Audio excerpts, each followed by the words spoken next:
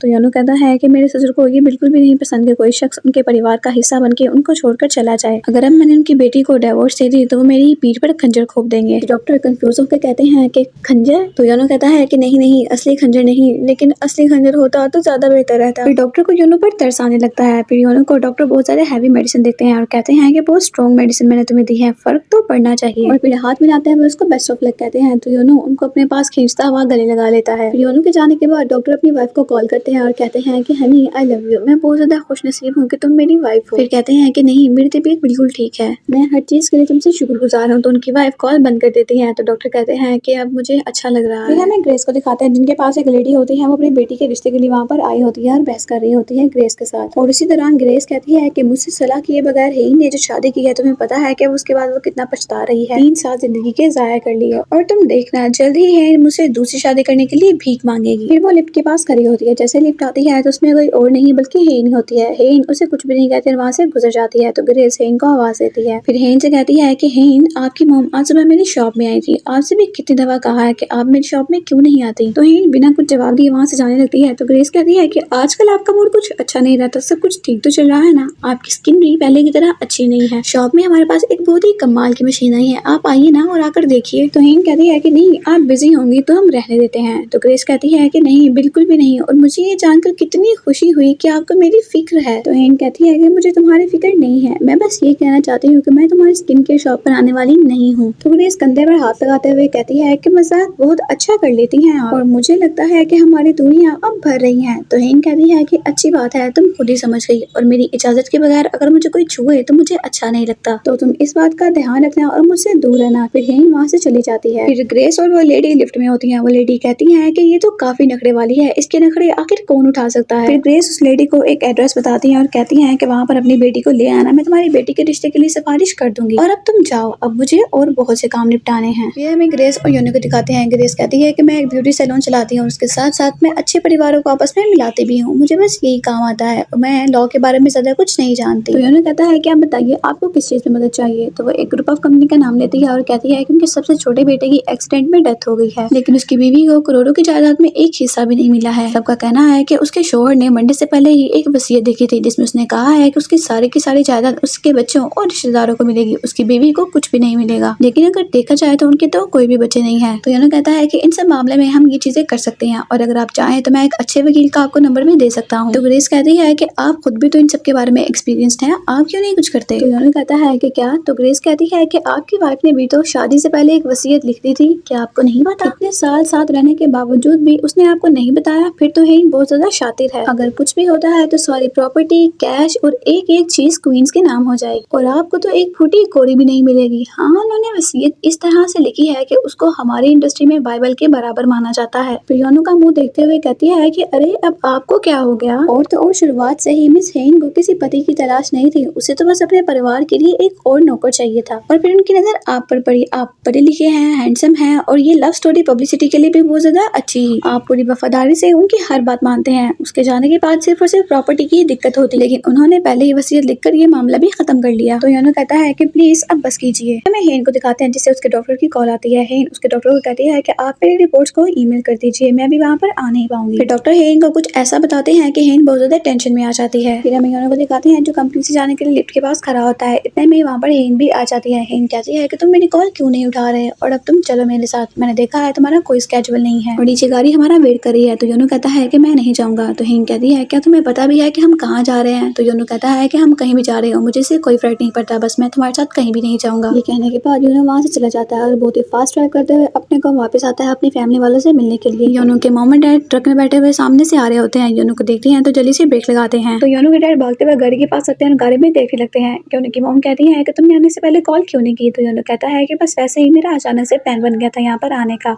तो योनो के डैड कहते हैं कि हे मेरी बहू कहाँ है, कि तू फिर से अकेला आया है। तो योनो हंसने लगता है। तो योनो की मॉम कहती है क्या तुमने खाना खाया। फिर योनो की मॉम योनो के लिए खाना लगाती है। फिर मुर्गियों के पास आती है और कहती है कि अरे जरा हट तो जा, मुझे देखने तो देगी तूने कितने अंडे दिए हैं, आखिर मेरा छोटा बेटा घर आया है। फिर योनो बहुत ही जल्दी जल्दी में खाना खा रहा होता है। तो योनो की मॉम कहती है कि लगता है कि बहुत देर से तुम भूखे थे। फिर खाना खाने के बाद कुछ देर के लिए योनो ऐसे ही बैठा रहता है। फिर हम योनो की बहन को दिखाते हैं जो कि पोलैंड में होती है। उसको उसकी मॉम की कॉल आती है जो उसे बताती है कि योनो आज घर में आया है। तो वह कहती है कि योनो आज घर आया है, उसको तो हमने कहा था कि पापा के 60वें बर्थडे बढ़ाए और वो आ जा रहा है, आप उसको पकड़ के रखोगे, वो कहीं भाग ना पाए। फिर योनो उसके मॉम डैड और बहन भाई सभी आपस में बैठे हुए होते हैं। योनो की बहन कहती है कि मैंने तुम्हें कहा था कि पापा के 60वें जन्मदिन पे तुम यहाँ पर आओ, लेकिन तुम नहीं आए। आखिर तुम और हेन ये सब क्या कर रहे हो? माना कि तुम लोग छुट्टी नहीं मना सकते, हम लोग समझ सकते हैं, लेकिन पापा का 60वें जन्मदिन तो अब दोबारा वापस नहीं आएगा ना। तुमने बहुत ज्यादा गलत किया। तो योनो कहता है कि हाँ मैं जानता हूँ मैंने बहुत ज्यादा गलत किया। तो योनो की बहन कहती है कि तो चलो अच्छा है, तुमने मान तो लिया कि तुमसे गलती हुई। तो योनो कहता है तो इसलिए मैं डिवोर्स ले रहा हूँ। तो सभी घर वाले हैरान हो जाते हैं और कहते हैं कि क्या? तो योनो कहता है कि पापा और मामा, मैंने हेन को डिवोर्स देने का इरादा कर लिया है, आप लोग मुझे माफ कर दीजिएगा। तो योनो की बहन कहती है कि क्या तुम उसको डिवोर्स दे रहे हो क्योंकि तुम पापा के 60वें जन्मदिन पर नहीं आ सके? लेकिन ये कौन सी बड़ी बात है, अगले साल फिर से जन्मदिन आ जाएगा, है ना पापा? तो योनो के डैड कहते हैं कि हाँ बिल्कुल, आजकल कौन अपना 60वां जन्मदिन मनाता है, 100 साल की जिंदगी है, हम फिर जन्मदिन मना लेंगे। तो योनो कहता है कि लेकिन डिवोर्स की वजह ये नहीं है। तो योनो की मॉम कहती है कि फिर क्या है, आखिर इतना गलत ख्याल तुम्हारे दिमाग में आया भी कैसे? योनो के डैड कहते हैं क्या तुझे कोई और मिल गई है क्या? तो योनो कहता है कि नहीं ऐसी बात नहीं है। तो योनो के डैड कहते हैं क्या मेरी बहू कोई और लड़का? तो उसकी मॉम कहती है कि अरे तुम क्या बातें कर रहे हो, तुम चुप करो। तो योनो कहता है कि नहीं ये वजह भी नहीं है, बात ये है कि मैं बहुत ज्यादा थक गया हूँ, मैं इस जिंदगी से बिल्कुल भी खुश नहीं हूँ। तो योनो के डैड कहते हैं कि फिर तू सही से वजह बताना, क्या वजह है डिवोर्स देने की? तुम्हें क्या लगता है कि मैं यहाँ रोज खुशी से उछल रहा होता हूँ? तो योनो की मॉम कहती है कि हाँ ये बिल्कुल सही कह रहे हैं, तुम्हारे पापा कौन सा हर रोज खुश रहते हैं बेटा। योनो के डैड कहते हैं कि मैं खुद बहुत ज्यादा दुखी हूँ, एक दिन खुशी एक दिन गम, और कभी कभी तो बहुत दिनों बाद जाकर खुशी मिलती है। जिंदगी और शादी इसी तरह चलती है, यही रीत है हमारी। तो योनो की मॉम कहती है कि बहुत ही अच्छे से समझा रहे हो। इतने में योनो के डैड कहते हैं कि क्या लगता है तुझे मैं तुम्हारी माँ के साथ इसलिए रहता हूँ क्योंकि मुझे उससे प्यार है? योनो के डैड को उससे भी देखने लगते हैं। तो योनो की मॉम कहती है कि क्या मतलब है, क्या प्यार नहीं है? तो योनो के डैड कहते हैं कि मुझे मेरी बात मुकम्मल करने दो, मुझे तुमसे प्यार है, लेकिन अगर मैं रोज ऐसे ही प्यार करूंगा तो मैं मर नहीं जाऊंगा, सिर्फ प्यार करने से तो जिंदगी नहीं ना चलती। तो योनो की मॉम गुस्से से कहती है कि हाँ चलो ठीक है, फिर जियो ना लंबी जिंदगी। तो योनो के डैड योनो से कहते हैं कि देखो कैसे बोलती है तुम्हारी माँ, 40 साल हो गए हमें एक दूसरे के साथ रहते हुए, लेकिन आज तक हमारी सोच एक जैसी नहीं हुई। योनो की मॉम फिर से चिल्लाते हुए कहती है कि हाँ ठीक है ना, फिर हमारी सोच नहीं मिलती। फिर योनो कहता है कि मैं समझ रहा हूँ कि आप लोग क्या बात कर रहे हो, लेकिन मैं काफी सोचने के बाद ही आप लोगों को ये बात बताने के लिए आया हूँ, और अब मैं डिवोर्स ले रहा हूँ। I am so sorry. फिर जब योनो वहाँ से जाने लगता है तो योनो की बहन बहुत जोर से सामने आती है और कहती है कि रुक, गाड़ी रोक और जल्दी से तू बाहर आ। फिर योनो उसके दोनों बहन भाई आपस में बैठ के बातें कर रही होती है। योनो की बहन कहती है क्या तुम्हें पता नहीं है कि मैंने कितनी कुर्बानियां दी हैं इन सब के लिए? तो योनो कहता है कि क्या कुर्बानी दी है? तो वो कहती है कि माँ और बाबा ने तुम्हें सोल भेजने के लिए अपनी गाय भेज दी, जिसकी वजह से मैं आज तक कभी भी कॉलेज नहीं गई और तुझे इस बारे में कुछ पता ही नहीं है। तो योनो कहता है कि क्या बोल रही हैं आप कॉलेज इसलिए नहीं जा पाई थी क्योंकि आपकी अटेंडेंस पूरी नहीं थी? तो वो हंसते हुए कहती है कि तुझे कहानी का एक ही पहलू पता है छोटे, चल अब तो मुझे बता कि यंग प्रिंस क्यों भाग गया था? तो योनो कहता है कि प्लीज अब ये सब शुरू मत करो। तो योनो की बहन कहती है कि कुर्बानी की वजह से उसने अपने बड़े भाई के लिए कुर्बानी दी थी और वो खुद पागल हो गया था। तुम्हें क्या लगता है कि मेरे लिए ये सब कुछ बहुत आसान है? हमारे माँ बाप की उम्मीदों पर पानी फेरना और उस गाय को भी बेचना, मैं तो बस ये चाहती थी कि वो सब कुछ तुम्हें मिल जाए। तो योनो कहता है कि आप चाहती थी? तो वो कहती है कि कैसी बातें कर रहा है तू, तेरी बड़ी बहन हूँ तो मैं ये सब कुछ सोचूंगी ना। तो योनो कहता है कि वो आप ही हो जिसका पढ़ाई में मन नहीं लग रहा था और सोचा कि खुद को पागल करा दे दो। योनो की बहन कहती है कि ओए वो कहानी तो बहुत पुरानी हो चुकी है यार। तो योनो कहता है कि ठीक है मैं यहाँ से चलता हूँ। योनो खड़ा होता है, इतने में उसका भाई उसको पकड़ के बिठा लेता है, कहता है कि मैं तुम पर बोझ नहीं बनना चाहता। तो योनो कहता है कि आप पहले से ही बोझ बन चुके हैं भाई। योनो का भाई कहता है कि मैं ये सब कुछ पापा की वजह से कह रहा हूँ, वो कितने ज्यादा खुश थे जब तुम्हारी शादी क्वींस में हुई थी, उनको तो कितने दिन से भूख नहीं लग रही थी, फिर जैसे उनको पता चला कि क्वींस के स्टॉक ऊपर गए हैं तो उन्होंने जल्दी से दाल चावल बनाए और खा गए। तो योनो कहता है कि हाँ वो इसलिए क्योंकि पापा को दाल और चावल दोनों बहुत ज्यादा पसंद है। तो योनो की बहन कहती है कि हाँ बिल्कुल ठीक ही कहा है, ऐसा ही है। फिर वो कहता है कि इतने छोटे से इलाके में जहाँ पर तुम्हारी तलाक के बारे में सबको पता चलेगा तो तुम्हें पता है उनके साथ क्या होगा, वो शर्म के मारे मर जाएंगे। ये कोई सियोल या बड़ा इलाका नहीं है, ये योंग दूरी है, यहाँ पर तुम्हारे दोस्त का 2 साल पहले तलाक हुआ था और आज तक उसके बारे में बातें हो रही हैं। तो योनो की बहन कहती है कि सुन रहा है ना तू, जब मेरे सैलून में भी औरतें इकट्ठी होती हैं तो वो उसके डिवोर्स के बारे में ही बातें कर रही होती हैं कि आखिर उसकी बीवी ने उसको तलाक क्यों दी, और अगर अब तुमने तलाक लिया तो उस दिन से कोई भी चांसी की नहीं बल्कि तुम्हारी बातें करेगा। तो उन्हें कहता है कि आपके बॉसिंग क्लब का किराया नहीं निकला और आपको योंगसुंग का बाहर पढ़ने के पैसे नहीं है ना, और आपको वो सब कुछ चाहिए इसलिए आप ये सब कुछ कह रहे हो ना, अपने लालच के लिए आप लोग मुझे बलि का बकरा बना रहे हो। योनो वहाँ से चला जाता है और वो दोनों पीछे से योनो को आवाज देते रह जाते हैं। योनो जब घर वापस आता है तो गाड़ी में बैठ कर अपनी वेडिंग को देख रहा होता है, अपने रूम में जाता है, अपने लॉकर से डिवोर्स पेपर निकालता है और हिम्मत करते हुए हेंग के रूम में आ जाता है। हेंग के पास आता है और उसे कहता है कि मैं तुमसे कुछ बात करना चाहता हूँ। तो हेंग कहती है कि पहले मैं। तो वो कहता है कि क्या? तो हेंग कहती है कि मुझे भी तुमसे कुछ बात करनी है इसलिए पहले मैं बोलती हूँ। तो योनो कहता है कि ठीक है कहो तुमने क्या कहना है। तो हेंग कहती है कि मैं मरने वाली हूँ और मेरे पास सिर्फ और सिर्फ 3 महीने बचे हैं। तो योनो कहता है कि ये तुम क्या कह रही हो। तो हेंग कहती है कि याद है मैंने तुम्हें कहा था कि मुझे कहीं जाना है, तो मुझे हॉस्पिटल जाना था, डॉक्टर ने रिपोर्ट बताने के लिए मुझे वहाँ पर बुलाया था और उन्होंने कहा है कि मेरे पास सिर्फ 3 महीने बचे हैं। तो योनो कहता है कि मैं कुछ समझा नहीं। तो हेंग कहती है कि मैंने तुम्हें अभी अभी तो बताया है कि डॉक्टर ने कहा है कि मैं बीमार हूँ और मैं सिर्फ 3 महीने की मेहमान हूँ, मुझे बस तुमसे यही कहना था, तो अब बताओ कि तुमने मुझे क्या कहना था। तो योनो डिवोर्स पेपर पीछे छुपा लेता है और कहता है कि मुझे नहीं लगता कि अब मेरी बात इतनी कोई जरूरी है। है। तो हेन कहती है कि नहीं, कुछ तो है, आखिर तुम मुझसे क्या छुपा रहे हो। तो योनो डरता हुआ कहता है कि नहीं, वो मैं बस ये कहना चाहता था कि मैं वो। तो हेन कहती है कि क्या। तो योनो कहता है कि आई एम सॉरी, आज जो हुआ उसके लिए, और आई एम सॉरी उसके लिए भी जो आज तक हमारे बीच में हुआ, और अब ये सब कुछ दोबारा कभी भी नहीं होगा। मैं तुम्हें कभी भी दुख नहीं दूंगा। और आंखों में आंसू लिए हुए कहता है कि मैं बस तुमसे यही सब कुछ कहना चाहता था। और क्या मतलब कि तुम्हारे पास अब सिर्फ 3 महीने बचे हैं? मैं कुछ समझा नहीं। इसका मतलब कि मुझे तुम्हारे बिना जीना पड़ेगा? तुम्हें क्या लगता है कि ये बहुत ही आसान है? मैं बहुत बड़े शौक में हूँ, मुझे समझ में नहीं आ रहा कि मैं क्या कहूँ। तो हेन कहती है क्या तुम सच कह रहे हो? तो योनो कहता है कि हाँ, मैं सच कह रहा हूँ। और फिर योनो हेन को हक कर लेता है और कहता है कि आई लव यू हेन, I love you so much. फिर हमें इनकी शादी का एक फ्लैशबैक दिखाया जाता है जहाँ पर योनो और हेन एक साथ स्टेज पर आते हैं। उसके बाद इन सब का एक फोटोशूट भी होता है। फोटोशूट के बाद हेन की मॉम अंदर चली जाती है तो योनो की मॉम भी उनके पीछे पीछे जाती है। फिर सब कुछ हो जाने के बाद कैमरामैन योनो से कहता है कि सर, 10 साल के बाद के योनो के लिए क्या आप कोई मैसेज देना चाहते हैं? योनो कहता है कि योनो, 10 साल बीत गए हैं, तो बताओ तुम कैसे हो? यकीनन तुमने डिवोर्स नहीं लिया होगा, तो कितने बच्चे हो गए हैं तुम्हारे, 1 या 2? खैर, अगर तुम्हें इन सबसे कोई फर्क नहीं पड़ता तो मुझे भी कोई फर्क नहीं पड़ता, लेकिन मुझे उम्मीद है कि तुमने मेरी हेन का बहुत ही अच्छे से ख्याल रखा होगा। अगर आज मैं यहाँ हूँ तो इसकी वजह यही है कि मैं अपनी हेन से बहुत ज्यादा प्यार करता हूँ। तो देखो, तुम उसे कभी भी रुलाना मत और उसे हमेशा ऐसे ही प्यार करना। फिर हमें हेन को दिखाते हैं। हेन कहती है कि मैं ये क्यों करूँ? तो कैमरामैन कहता है कि मैम, 10 साल के बाद आप ये वीडियो को जरूर देखेंगी, तो आप खुद को क्या मैसेज देना चाहेंगी? तो हेन कहती है कि 10 साल के बाद मैं इतनी ज्यादा बिजी हो जाऊंगी कि मैं ये वीडियो कभी भी नहीं देखूंगी। तो फिर आखिर क्या फायदा? फिर कहती है कि सुनो फ्यूचर की हेन, मैं जानती हूँ कि तुम ये वीडियो कभी भी नहीं देखोगी, लेकिन अगर तुम देख रही हो तो फिर इस वीडियो को बंद करो और जल्दी से काम पर लग जाओ। मैं तुम्हारा हाल पूछकर तुम्हें बोर नहीं करूंगी, क्योंकि मैं जानती हूँ कि तुम कमाल हो, तुम खूबसूरत और अभी भी हेल्दी ही होगी और हमेशा की तरह टॉप पर ही होगी और बेशक योनो के साथ होगी। और यही हमारे इस ड्रामे का फर्स्ट एपिसोड खत्म हो जाता है। आपको मेरी एक्सप्लेनेशन कैसी लगी मुझे जरूर बताइएगा, and don't forget to subscribe my channel.